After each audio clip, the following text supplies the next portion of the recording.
Hello दोस्तों, welcome to my YouTube channel. आज मैं आप लोगों से आदिपुरुष मूवी के बारे में कुछ ऐसे डिस्कशन करने वाली हूँ, कुछ ऐसे सीन्स के बारे में डिस्कशन करने वाली हूँ। कहने के तो ये जो मूवी है ये रामायण से इंस्पायर्ड मूवी है, I mean so called inspired है, क्योंकि इसका रामायण से कोई मेल नहीं लगता। हालांकि रिव्यू तो बहुत ज़्यादा हैं, यूट्यूब पर कई सारे ऐसे चैनल्स हैं, बहुत लोगों ने इसके रिव्यूज़ दिए हैं, अपने पॉइंट्स ऑफ व्यू दिए हैं। इसमें कई सारे ऐसे डायलॉग्स हैं जिसके बारे में काफ़ी लोगों ने डिस्कशन किया है, जो इस टाइम पूरे कंट्रोवर्सी में है। तो हमारा जो रिव्यू है वो थोड़ा सा सबसे डिफरेंट है, थोड़ा अलग है। इसमें कुछ ऐसे सीन्स भी हैं जिसके बारे में लोगों ने बिल्कुल यूँ कहे तो ध्यान ही नहीं दिया है, केयर ही नहीं किया है इस बारे में। तो मुझे वो सीन्स बहुत ही इम्पॉर्टेंट लगे, जिसके लिए हम चाहते हैं कि आप लोग भी अवेयर हों कि वास्तविकता में ऐसा नहीं था। और अगर 600-700 करोड़ रुपए लगा करके अगर आप ऐसी मूवी बनाते हो तो फिर रहने ही देते, ज़रूरत क्या थी ऐसी मूवी बनाने की, क्योंकि इससे बढ़िया तो रामानंद सागर जी का जो रामायण था उसका कोई कंपैरिजन ही नहीं है इससे। और हम तो आप लोगों से यही कहेंगे कि अगर आप लोग चाहते हो कि आपके मन में रामायण के लिए जो स्मृति जो इमेजिनेशंस बनी हुई है उसे अगर आप चाहते हैं कि वो ख़राब ना हो, तो आप प्लीज़ इस आदिपुरुष मूवी को बिल्कुल ना देखें। और हाँ, एक बात और मुझे नहीं समझ में आता है कि सेंसर बोर्ड ने इसे मंजूरी कैसे दे दी। हालांकि मनोज मुंतशिर जी ने कहा था कि मैं रामायण से बहुत ज़्यादा इंस्पायर्ड हूँ, उनकी भाषा में कहे तो हैवीली इंस्पायर्ड हूँ। और फिर मूवी रिलीज़ होने के बाद जब दर्शकों की प्रतिक्रिया आने लगी तो उन्होंने कहा, मैं रामायण से इंस्पायर्ड हूँ लेकिन मैंने रामायण नहीं बनाया, मैंने आदिपुरुष बनाया है। बिल्कुल नहीं, जो रामायण लोगों ने सुनी है, पढ़ी है, देखी है, एग्जैक्टली वही रामायण है। A few moments later. Ramayan से बहुत हेविली प्रेरित हैं, बहुत हेविली इंस्पायर्ड हैं, लेकिन हम रामायण नहीं बना रहे हैं। जब हम आदिपुरुष बना रहे हैं तो पहली बात तो 2-3 चीजें मैं एकदम स्पष्ट करूं, हमने रामायण नहीं बनाई है, हम रामायण से प्रेरित हैं। हमने रामायण नहीं बनाई है। क्या बोलता है, कुछ भी बोलता है, व्हाट मैन। आपसे और क्या ही उम्मीद कर सकते थे हम लोग।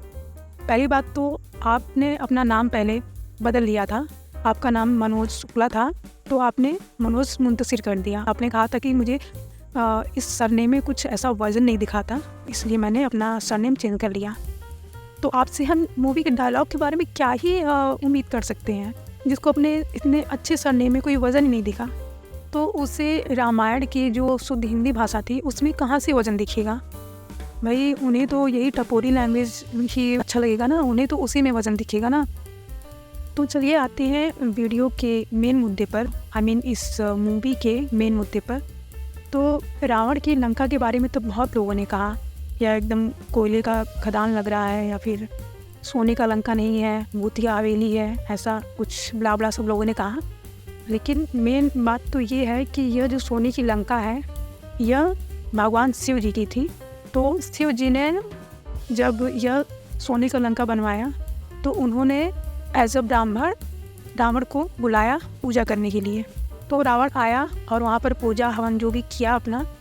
फिर लास्ट में जब उन्होंने कहा कि आपको दक्षिणा में क्या चाहिए, तो रावण ने उनसे उनकी सोने की लंका ही मांग ली, तो शिव जी दे दिए। इसके पीछे की स्टोरी ये है। और जो इस मूवी में इस सोने की इतनी सुंदर सी सोने की जो लंका है उसको एक भूतिया हवेली जैसा जो इतना काला काला दिखाया गया है, वो रावण का नहीं, वो भगवान शिव जी का अपमान किया गया है, क्योंकि शिव जी ने यह जो था उन्हें तोहफे में कहिए, उन्हें दक्षिणा में कहिए, उन्होंने दिया था। तो आइए चलते हैं हनुमान जी पर। तो उनके बारे में काफ़ी बातें तो हो ही रही हैं, उनके डायलॉग्स के बारे में, उनके गेटअप के बारे में। तो हम आपसे ये सब चीज़ों के बारे में डिस्कशन नहीं करने आए हैं। तो हम ये कहना चाहते हैं कि जो हनुमान जी संजीवनी बूटी लेने गए थे तो वो वहाँ पर ये सोच कर नहीं लाए थे पूरी संजीवनी बूटी की आगे वहाँ पर काम आएगा, उन्होंने कोई बैकअप प्लान के लिए नहीं लाया था।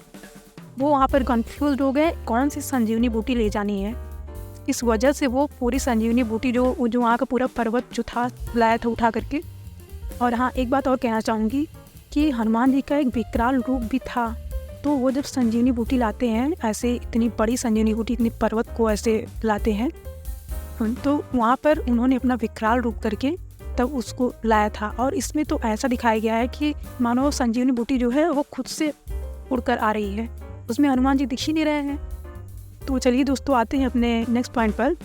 तो ये जो मूवी है, ये देख कर के रामायण वाला फील ही नहीं आया, क्योंकि इसलिए भी कि इस मूवी में जो पूरे कैरेक्टर्स थे as like Ram, Sita, Lakshman and Hanuman ji, तो ये सभी का नेम एकदम चेंज कर दिया गया है। राघव का एक तीर धंसा और कहानी समाप्त। बजरंग हूं मैं। मानते हैं कि वो भी इनके नेम है, लाइक इनके तो हजारों नेम है, लेकिन ये जो रामायण है इसमें अगर इनके मुख्य नाम से इन्हें मेंशन करके बुलाया जाता तो आई थिंक ज़्यादा अच्छा लगता, ज़्यादा फील आता, क्योंकि इस मूवी में हर दृश्य में, हर सीन में, हर जगह पर सीता माता को जानकी, राम जी को राघव, हनुमान जी को बजरंग और लक्ष्मण जी को शेष कह के ही बुलाया गया है। तो थोड़ा सा वो रामायण वाला बिल्कुल फील नहीं आया ये नाम की वजह से भी। और मूवी में एक और ऐसा सीन है जो राम और सबरी का मिलन है। तो इसमें ये दर्शाया गया है कि सबरी खुद चल के आती हैं राम लक्ष्मण के यहाँ जहाँ वो रहते हैं, वहाँ वो आती हैं और हाथ में बैर लिए हुई है, वो उनके कुटी तक खुद आती है चलकर, जबकि वास्तविकता में ऐसा बिल्कुल नहीं था। राम और लक्ष्मण जी सीता की खोज में जाते हैं, उनकी कुटी पर, उनके यहाँ जाते हैं। सबरी को ये कहा गया था कि आपके यहाँ राम जी एक दिन आएंगे, उनके गुरुदेव ने उनसे कहा था कि आपकी कुटिया पर एक दिन भगवान श्री राम आएंगे। तो वो इसी प्रतीक्षा में वो इतने दिन से उनका इंतज़ार कर रही थी, उनका राह देख रही थी। वास्तविकता ये है, सबरी जी के कुटिया से याद आया कि इस फिल्म में जो सीता माता की जो दिखाया गया है कि वो कुटिया में नहीं, गुफा में रहती है, क्योंकि जब उनका अपहरण होता है या उसके पहले भी उनका कई ऐसा सीन दिखाया गया है कि वो गुफा के बाहर खड़ी रहती हैं, और जो उसके बाद जब उनका अपहरण होता है तो वो जाती हैं अंदर से, जो लाती हैं भिक्षा रावण के लिए, वो भी उस गुफे से लाती हैं। जबकि रियलिटी ये है कि वो जो है कुटिया में रहती थी, वो गुफा में बिल्कुल नहीं रहती थी। ये भी एकदम झूठ है। And the most important thing is that कि मैं आपको पहला सीन तो बताना भूल ही गई। आई थिंक जो मूवी की स्टार्टिंग में दिखाया गया है कि रावण जो है तपस्या करता है, तो ब्रह्मा जी आते हैं, उसे वरदान देते हैं। तो भाई वो वरदान तो मैंने आज तक कभी सुना नहीं कि ऐसा वरदान रावण को मिला था। आई थिंक ब्रह्मा जी ने रावण को वरदान दिया था, एक तो ज्ञान बुद्धि का और दूसरा अमृत।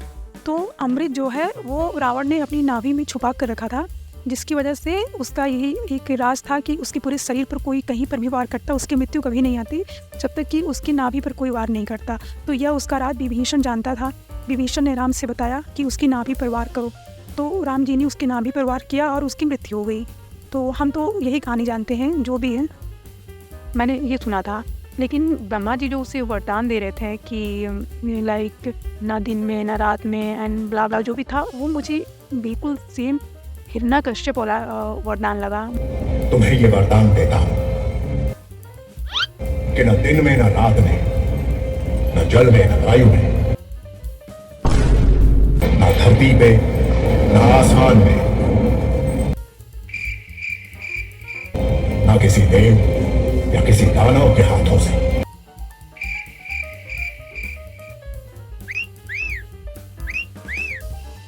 मैं एक टाइम के लिए तो कंफ्यूज हो गई थी कि मैं राम और रावण की ही स्टोरी देख रही हूँ ना, ये रावण ही है ना, ये रावण की ही स्टोरी है ना।